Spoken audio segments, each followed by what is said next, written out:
Everybody, I want to talk to you about our latest outdoor living space. This is a Belgard patio, fire pit, and retaining wall. And in addition to that, back in the background here, you'll see a set of stairs that we built after we were done accessing the area with our equipment going in and out. Those stairs lead to the homeowner's driveway, so they can come right off of their driveway, walk down, and get to their outdoor living space. This is a Belgard patio. It's a Holland stone in what they call a country blend color, and the pavers are set in a cool pattern called the herringbone pattern.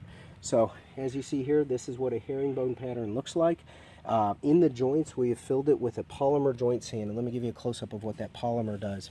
In a polymer joint sand patio, this polymer sand is not going to wash out when it rains. It's not going to grow weeds. I won't say it won't ever grow weeds. Sometimes you will see a stray weed here and there, but nothing like what a granite sand filled patio will do. And granite sand will wash out very easily. It's still very commonplace in construction. With 100% of our paver projects, we always use polymer sand because we don't want to get called back. We don't want our homeowners and our clients to have issues with any of their with any of the projects that we've completed. We want them to enjoy it for many years without the aggravation of having to pick weeds out of it. So for relatively few dollars, it's not a whole lot more expensive to go ahead and put in the polymer sand.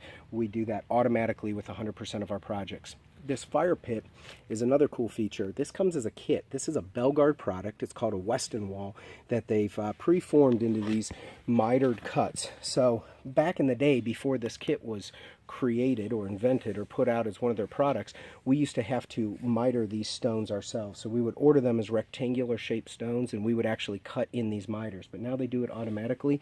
So this is actually a kit. It assembles very quickly in just a matter of a few hours. It comes with a steel ring and a cooking grate, so you can make hot dogs on the weekends with your family, and it's an enjoyable space. Behind me is the retaining wall. This retaining wall is an Allan block product. It's called a structural block because it does have structural components to be able to hold back the earth from coming forward. We could have used something, even a non-structural product, because this is not holding back very much, but we like the look of this block, and it complements the space very well. Over here, one of the cool little nooks in this project is this staircase. There's 3 simple stone stairs, and we're using a product called Slate Chips.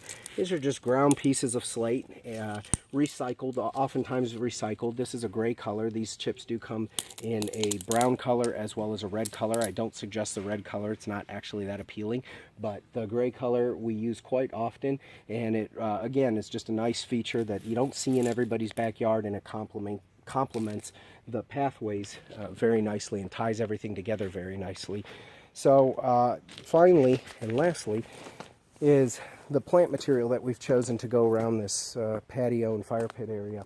We've hand selected a boulder, and what I do for each of these projects, we only had one boulder in this project, but I do like to go to the stone yard myself and actually hand select these boulders. This one's pretty cool because it has a lot of moss on it, and you don't always find that on all of the boulders, so I tend to have to pick through several piles to find just the right one that will suit our projects. But that's the little touches that make a big difference.